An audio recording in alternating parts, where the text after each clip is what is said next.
dites donc que vous aviez un problème avec votre ordinateur. Oui, bah oui, en fait, on a eu un espèce de message bizarre. Message bizarre.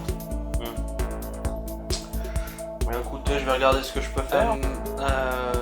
Par contre, du coup, en fait, on doit tourner une émission, en fait, là. Est-ce que vous pouvez me mettre dans un coin, histoire qu'on fasse ça, en fait, dans un coin, s'il vous plaît. Un peu comme ça.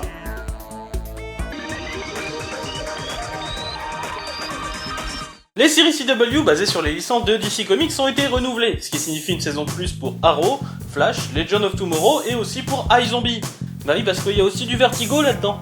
Série encore, le crossover entre Flash et Supergirl contiendra les vilains Silver Bunchy et Livewire, et on y parlera aussi d'univers alternatif. Et aussi, ils ont un joli poster, faut l'avouer, et qui fait un joli petit clin d'œil à Carmine Infantino. Les films Aquaman et Flash ne seront pas des origin story et seront donc bien dans la continuité du film Justice League partie 1. Toujours chez DC d'ailleurs, le méchant du film Wonder Woman serait le dieu de la guerre Ares, selon quelques rumeurs. Dans Batman vs Superman, Jenna Malone serait bel et bien Batgirl, mais ne sera pas dans la version diffusée au cinéma et que dans le DVD.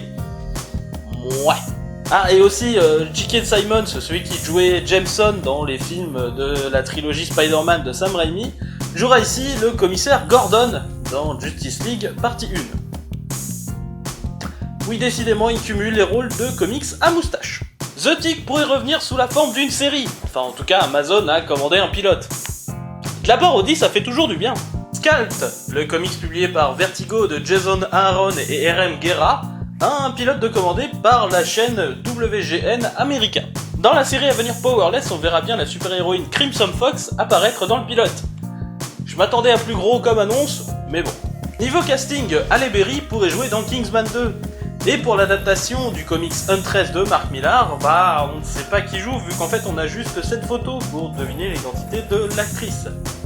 Ce qui est, je trouve, une bonne façon de faire de la com, tout en restant ludique. Et en ne tombant pas dans la grossièreté. Non, j'approuve.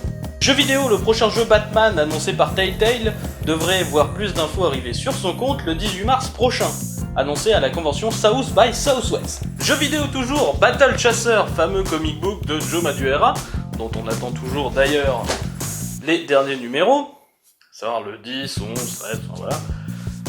Eh bien, connaît un nouveau trailer pour son adaptation en jeu vidéo qui a été financé par Kickstarter, avec la suite du comics, qui devrait sortir du coup à peu près au moment où le jeu vidéo sortira. C'est d'ailleurs l'une des vidéos de la semaine, avec la bande-annonce 2 de Captain America Civil War, où l'on voit Spider-Man en costume chez un film Marvel où loulou, c'est la fête. Alors si vous voulez les voir, je vous laisse cliquer sur les images, ce sera quand même en meilleure qualité qu'ici. Mais bon, d'abord on passe aux news comics. Faisons un petit point sur quelques rumeurs et quelques petites nouveautés pour DC Comics. Commençons par une petite rumeur. Le site brésilien Omelette aurait révélé qu'un artiste brésilien donc dessinerait le comics Batgirl pour l'event Rebirth, ce qui colle plutôt bien avec l'annonce d'un titre de l'équipe actuelle chez Image Comics. D'un autre côté, l'artiste Marv Wolfman, co-créateur de Cyborg dans les New Teen Titans avec son camarade George Perez, qu'il soit remercié devant l'éternel, aurait dû reprendre le titre Cyborg en mai pour 2 numéros. Il reprendra finalement le titre en avril, suite au départ de David F. Walker, qui voulait changer d'horizon. On ne sait pas encore si Wolfman restera pour Rebirth, et ce qu'il y aura après. Et moi, personnellement, j'aimerais que Marv Wolfman reste. Je veux dire, j'ai adoré ces Teen Titans, faut pas déconner, et ça reste quand même le type qui a écrit Crisis on Infinite Earths. C'est mon comics préféré de tous les temps. Point. Jetons maintenant un petit coup d'œil à Marvel. Commençons par une bonne nouvelle. Le scénariste de la nouvelle série Black Panther, Ta-Nehisi Coates, et j'espère vraiment que je prononce bien son nom, au pire dites-le moi dans les commentaires, a déjà pratiquement fini d'écrire son premier arc en 11 numéros, bien que le numéro 1 n'est pas encore sorti. L'artiste a l'air motivé à continuer et c'est une bonne nouvelle à mon sens que de voir un artiste aussi motivé dans ses créations. Potentiel moins bonne nouvelle, le tie-in mutant à Civil War 2 a bien été révélé pour faire taire ceux qui crient que Marvel veut abandonner les X-Men, parce que la Fox a les droits pour les films et tout ce tintouin. Et aussi qu'on aura donc des tie-in de partout, d'où un risque potentiel de perte de cohérence avec une histoire qui se doit de toucher du coup tout le monde. D'ailleurs, pour montrer cela, Marvel continue de teaser son Civil War 2 en mettant un peu tout le monde dans ses trailers. Ici Medusa des Inhumains avec un type inconnu en arrière-plan, ici Rocket Raccoon et Star-Lord qui s'affrontent, Hawkeye qui prend la pause, Miss Marvel qui apparemment n'aime plus trop donc Captain Marvel, She-Hulk qui fait je sais pas quoi, et même Invincible d'Image Comics. Ah non, désolé. Je me suis trompé en fait, c'est Kirkman qui s'amuse à détourner la communication de Marvel. En même temps, il avait déjà fait ça il y a quelques temps pour le lancement de la série Guardian of the Globe, qui est donc toujours dans l'univers Invincible, où il avait fait des annonces donc dans le pur style des annonces Marvel de l'époque, avec des personnages un peu décalés, comme par exemple Obama, Rick de The Walking Dead, Spawn, et même une parodie d'Harry Potter. Non, merci de me continuer à me faire rire, Kirkman. Parlons un peu de Marvel, de Neil Gaiman et de Mark Buckingham. Pour ceux qui se demandent de quoi je parle en associant le créateur de Sandman et l'artiste de Fable chez la Maison des Idées, je parle de Marvelman et surtout de la républication de la série des deux artistes chez Marvel. La série avait dû être abandonnée dans les 90s, mais Marvel republiait le matériel original depuis quelques temps, tout en demandant aux artistes de reprendre l'œuvre là où elle s'était arrêtée à l'époque. La production de leur deuxième saga The Silver Age est actuellement suspendue, le temps de récupérer suffisamment de matériel des auteurs, notamment de Mark Buckingham qui prend une petite pause depuis la fin de Fable, avant de recommencer la publication une fois suffisamment de matériel accumulé. Bon, il va sûrement falloir être patient. Mais bon. Mais bon. Mais bon. Mais bon. Bon, entre nous, il faut que je vous avoue un truc. Je suis un gros fan, mais genre un gros fan des crossovers entre maisons d'édition. Je les trouve absolument bizarres, kitsch, et je les adore. Presque tous. Il y en a qui sont pourris quand même. Mais je les aime quand même. Pour le principe. Malheureusement pour moi, cette pratique, qui avait encore pignon sur rue dans les 90s, n'est plus vraiment d'actualité. Sauf que DC Comics et Boom Studio viennent d'annoncer un nouveau crossover intercompagnie entre les séries Gotham Academy et Lumberjanes, dont on a parlé dans un précédent Comics Actu. Et ces derniers temps, on a déjà eu avec DC le crossover Batman avec les Tortues Ninja d'ADW. On va peut-être finalement réussir à voir cette pratique ressurgir. Vous imaginez pas comment je suis excité en ce moment. Sexuellement excité. Je suis désolé d'annoncer cela aussi abruptement, mais les gars de Valiant Comics, ils ont quand même un certain cran, tout de même. Oui non, parce que les gars viennent quand même d'annoncer un event intitulé Dacemate. Et si ça ne vous dit rien, je vous dirais qu'un event du même nom a déjà été effectué dans les 90s, en partenariat avec Image Comics. Et même que Dacemate avait mené à la faillite du premier univers Valiant. Alors vouloir revenir se battre là où on a pourtant déjà pris ça déculotté et en redemander prêt à en découdre, voilà ce que j'appelle avoir de la bravoure. Bon par contre, je ne sais pas trop comment ils vont faire, vu que pas mal de persos de ce crossover sont maintenant un peu éparpillés dans plein de maisons d'édition différentes, comme par exemple Void chez DC Comics, ou le Docteur Solar chez Dynamite Entertainment. Et en plus, le nom Dacemate, techniquement, il doit aussi appartenir à moitié à Image Comics. Du coup, je sais pas trop comment ils sont arrangés là-dessus. Je veux dire, j'apprécie l'ardiesse, mais j'aimerais bien un peu plus d'infos. C'est bien beau ma guichet là, mais voilà. Chez DC cette semaine en VF, la sortie de Lex Luthor. Un très bon tome qui nous permet de voir le point de vue de Lex Luthor et de comprendre assez bien sa personnalité. Et c'est toujours un putain de bon point positif quand on prend le point de vue du bad guy et qu'on arrive à comprendre comment il fonctionne. En plus, l'équipe créative derrière, Brian Azzarello et Lee Bermejo, assurent clairement le taf. C'est super beau et c'est bien écrit. Bref, une lecture que je recommande. Et cette semaine en VO, il y avait du bon chez DC, non? Franchement, à un moment, quand j'ai commencé à lire mes titres, je me suis dit, mais merde, il y a trop de trucs, je vais pas pouvoir choisir. Bon, j'aurais pu vous parler par exemple du numéro 50 de Catwoman, qui se la joue en ambiance prison plutôt sympa et prenante, ou encore du 4ème numéro du crossover entre Batman et les Tortues Ninja, qui réussit toujours à faire des trucs un peu drôles, comme par exemple les Tortues Ninja qui mangent de la pizza sur Alfred.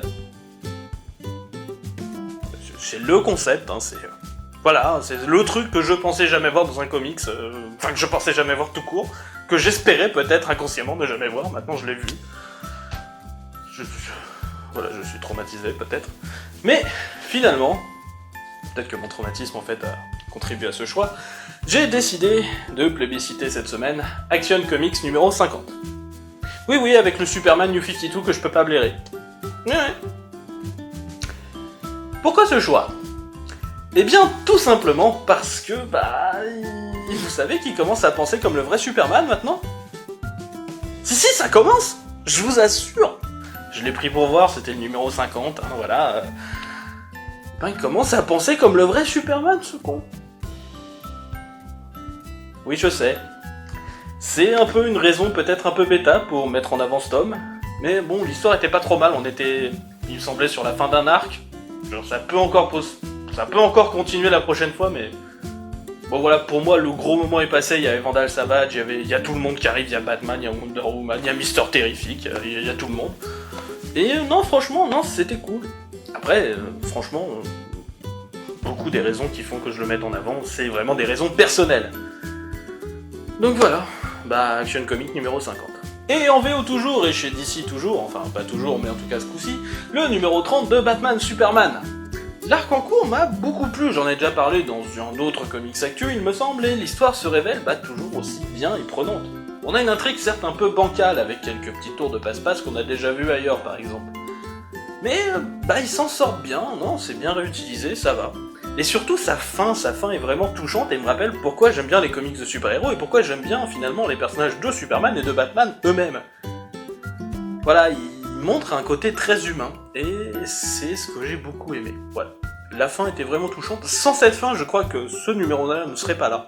Voilà, c'est sa fin qui a fait que... Voilà, c'était tout pour DC, on passe à Marvel. Chez Marvel, en VF, la sortie de Fantastic Four The End, dans la collection Hachette. Oui, la collection Hachette. J'y suis pour rien s'ils ont décidé de ressortir les très bons trucs, ou en tout cas une grosse partie des très bons trucs que Panini a traduits.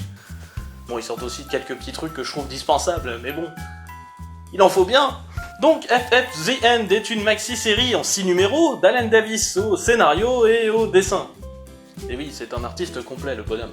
L'on nous raconte la possible dernière aventure de notre Quatuor, aux prises avec le Docteur Fatalis, dans ce qui pourrait être, et est très certainement, une lettre d'amour à cet univers, tellement les références sont nombreuses. On jongle entre les événements de type cosmique et les événements plus terre-à-terre, sans que cela ne sonne faux.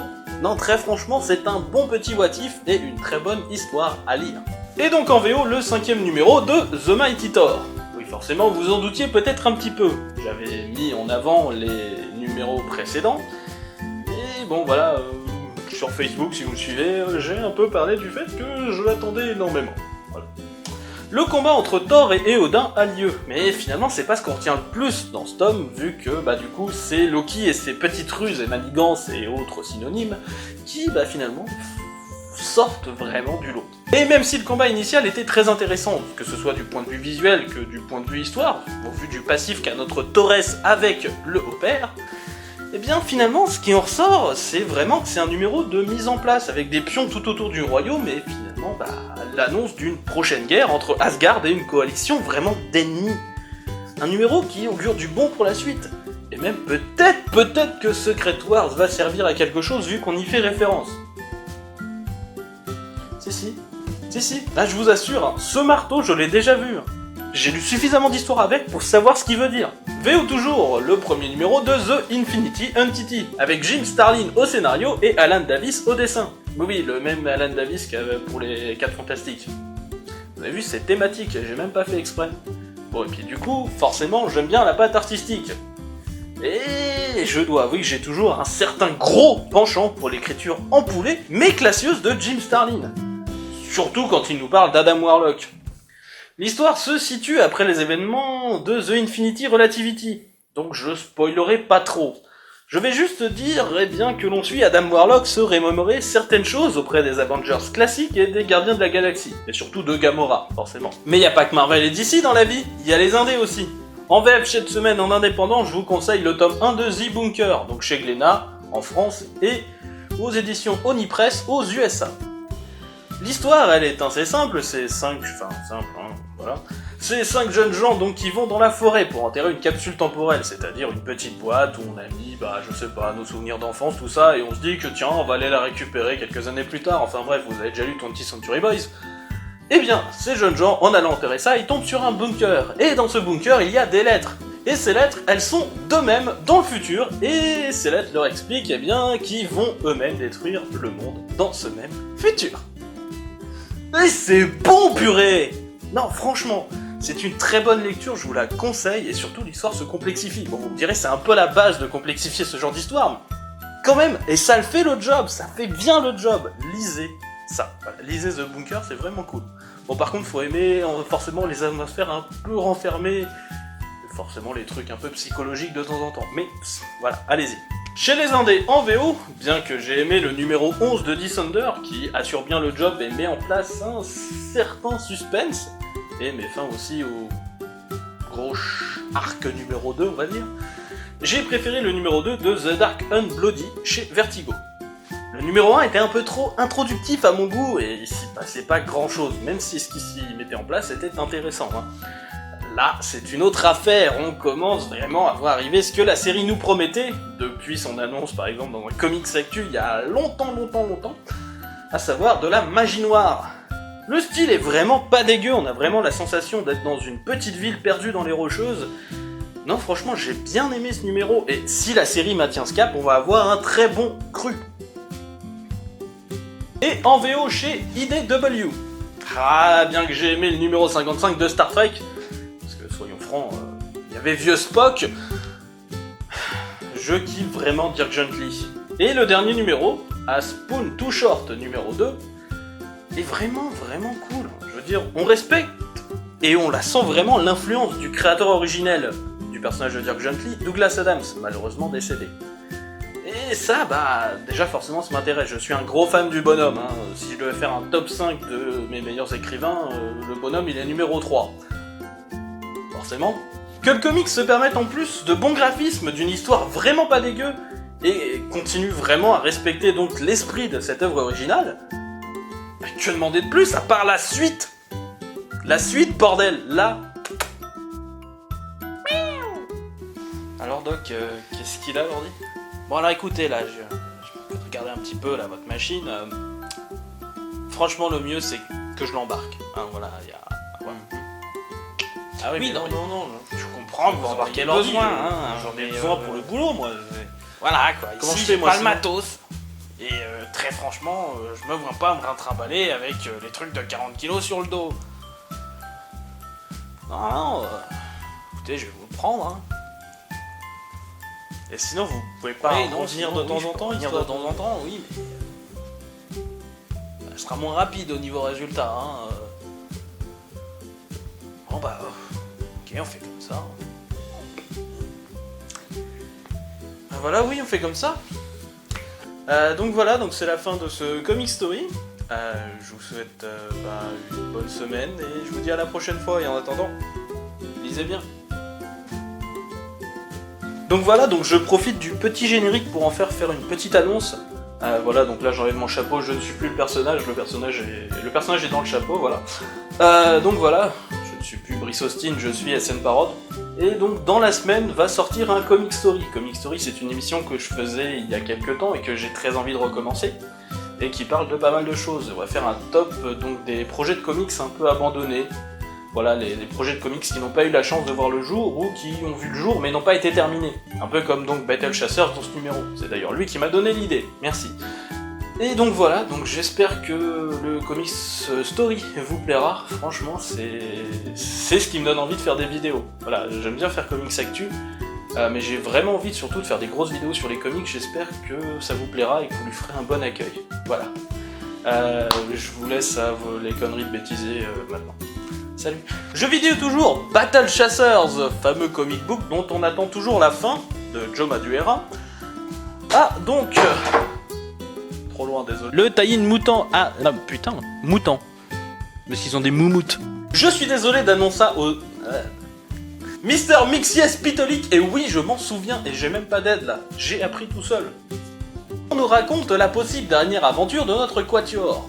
Aux prises avec Dr. Je suis désolé, j'arrive pas à dire quatuor. Enfin, j'arrive pas à le dire correctement, quoi. Il y a du mieux, au début, je disais quator.